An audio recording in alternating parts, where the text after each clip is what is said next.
That's John Taffer speaking. Not in an alley, not in a war zone, but in a bar. A bar that, as far as we can tell, was just minding its own sticky, beer-soaked business, until a man in a blazer came in yelling about ROI.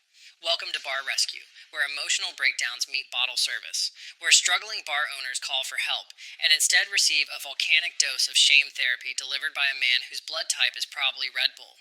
Stop! Stop! Stop! In theory, Bar Rescue was a noble crusade.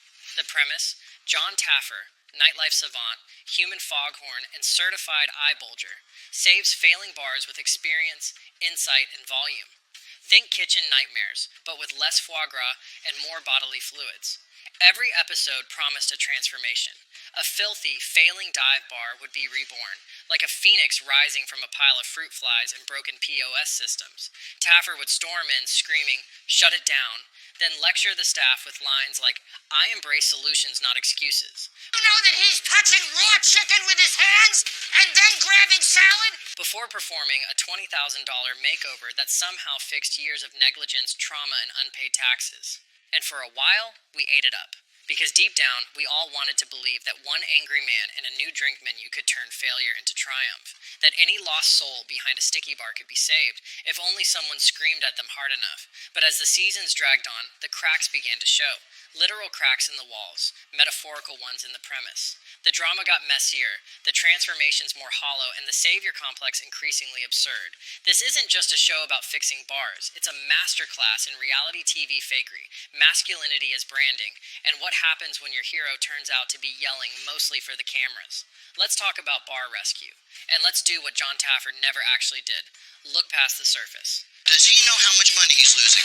No, he doesn't, does he? In the beginning, there was chaos. It was 2011.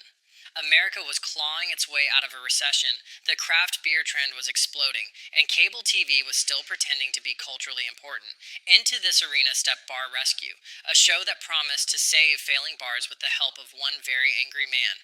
That man was John Taffer, a bar consultant with 30 years of experience, a voice like a jackhammer, and the fashion sense of a nightclub bouncer attending a TED Talk.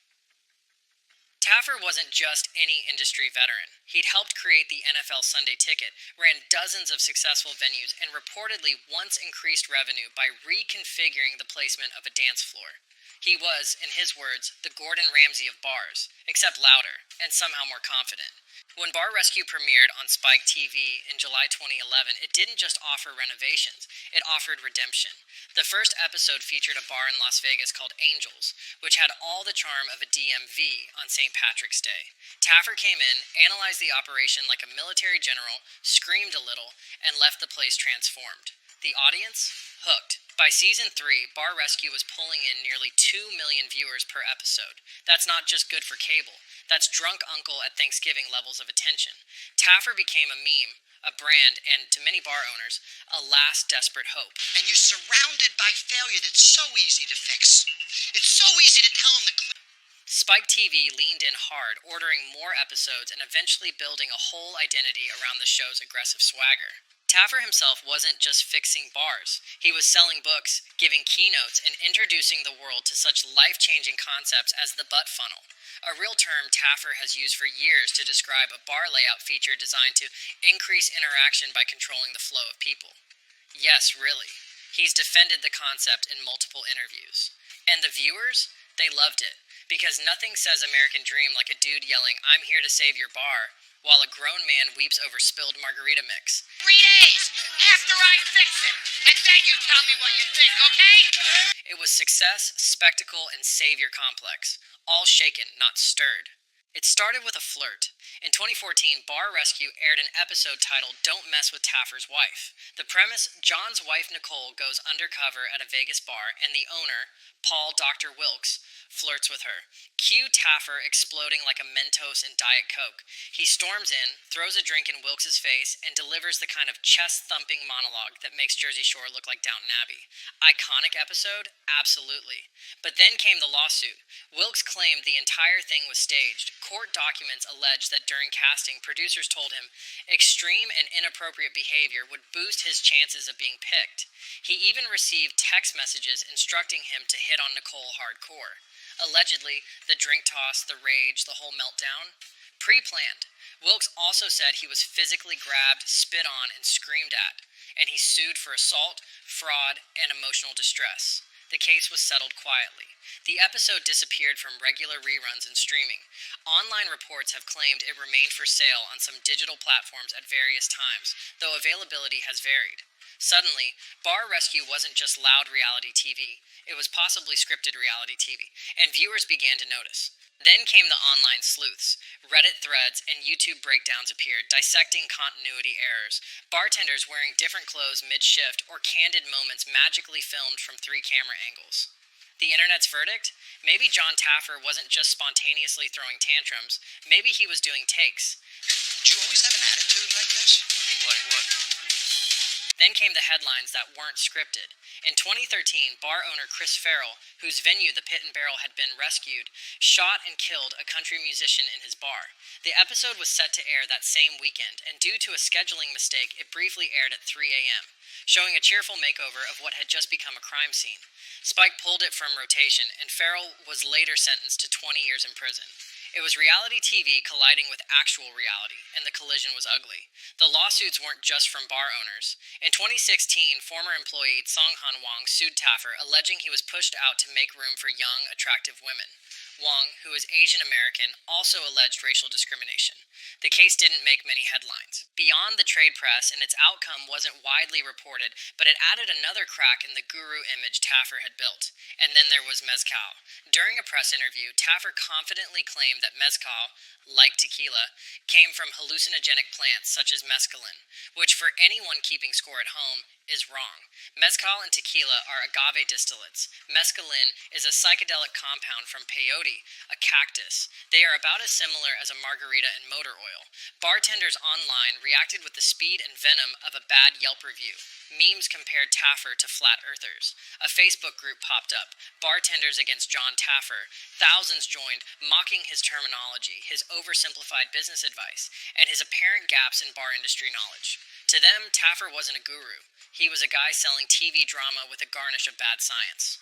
My biggest disappointment lies with you. You too. I thought you came here to help me. The internet made him a meme. Taffer's face, mid-yell, eyes bulging, became shorthand for outrage. His shut-it-down scream, perfect for TikTok edits of failed baking projects, ugly outfits, or political scandals. The official Bar Rescue account leaned in, posting rage compilations and reaction clips. TikTok users even staged mock stress tests in their kitchens, yelling at roommates for not garnishing imaginary mojitos. Where's the manager? Well, if it isn't Mr. Rescue himself, ready to... It was the rare case where a man yelling about dirty pint glasses could trend alongside K-pop fan cams. Some episodes left a bad aftertaste. Take Pirates Tavern, one of the show's most infamous early rescues. The pirate-themed bar was rebranded as Corporate Bar and Grill, only for the owners to immediately revert back to pirates once the cameras left. They later said they hated the rebrand and felt misrepresented. According to local reports, the bar closed in 2015. Through financial troubles and the ongoing reputational pressure from their episode. And yet here's the twist, the show keeps going. Each new season follows a familiar rhythm. Dirty bar, broken owner, transformation montage, and tearful reveal. Critics say the formula's gone stale, fans call it comfort TV. Either way, Bar Rescue has outlived many of the bars it's saved. In fact, a handful of bars have thrived for years post-rescue, proof that, occasionally, the chaos works. As of January 2025, Paramount Network had already renewed it for a 10th season, because in the end, no matter the lawsuits, memes, or controversies, John Taffer's still shouting, and America, for reasons unknown, keeps pouring another round. At this point, Bar Rescue isn't broken because it failed, it's broken because it succeeded too well. And we kept ordering another round. It perfected the formula, and then kept hitting copy-paste for 14 seasons straight. By 2025, every episode feels like it was written by a robot who binge-watched the first 5 seasons. Guys, we have a dangerous situation. We need to shut this bar down. There's no arc, no suspense, just an unchanging ritual of failure, screaming, and slightly improved lighting. You know exactly what's going to happen. The bar is disgusting, the owner is clueless, the staff is drunk, crying, or both. Taffer walks in, looks horrified, and says, "You're gonna kill somebody in here." What once felt raw and urgent now feels as spontaneous as a cruise ship safety video. But the real rot goes deeper.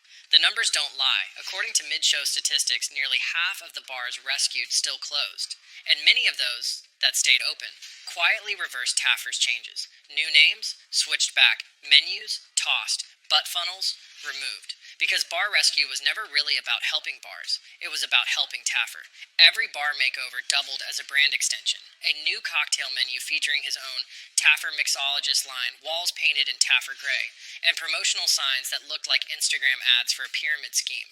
You just want to make drinks. You want to be an owner or a bartender? The man literally launched his own franchise bar chain, Taffer's Tavern, using his TV persona as credibility. The chain now has multiple locations and more coming soon, according to official franchise announcements. But credibility is fragile, especially when your expertise comes with shouting and shaky facts. Industry professionals, bartenders, consultants, chefs, started viewing Taffer the way tech workers view LinkedIn influencers. Loud, confident, and mostly full of it. His advice often lacked nuance. His design choices prioritized TV appeal over practicality. His rants masked a lack of real-world support after the cameras left. And let's be honest, in a world where hospitality struggles with labor shortages, mental health, and razor-thin margins, a guy yelling, "Fix your attitude," doesn't cut it anymore. Worst of all, the show did, but its worldview didn't. Bar Rescue still clings to the fantasy that success is just one shout away. That tough love, macho energy, and a fresh coat of paint can heal years of bad business, trauma, and systemic failure. It's not just dated, it's delusional. Amongst our 4 owners, Danielle is stepping up as a manager. The real world moved on, but Bar Rescue is still in 2013, screaming into the void, hoping we're still watching. Bar Rescue was never really about bars. It was about transformation, redemption. The seductive idea that no matter how bad things get, how sticky your floor, how rotten your walk-in fridge, how deeply dysfunctional your staff, someone could swoop in, yell at you for 48 hours and save everything. And for a while, that fantasy worked. There were moments, rare, blink and you'll miss it moments, where a bar owner really turned it around, where a team came together, where Taffer put the clipboard down and actually listened. Those were the episodes people remembered. The hope. Everybody in this room has a drink. The human drama. But they weren't the rule. They were the exception. And they weren't enough. Because Bar Rescue didn't just sell success. It sold the illusion that success is simple. That all you need is a coat of paint, a signature cocktail, and the emotional stability of a malfunctioning car alarm. That yelling works. That fear fixes people. It doesn't. Real rescue takes time. It takes humility. It takes more than 4 days and a branding package sponsored by Paramount Network. By the end, Bar Rescue wasn't even rescuing bars. It was rescuing itself. From irrelevance, from scrutiny, from its own contradictions. A tired format chasing virality with rage clips and TikTok shoutfests. So, can Bar Rescue be saved? Honestly, who cares? Paramount already said yes before we even asked. The question we should be asking is, why did we ever believe it could?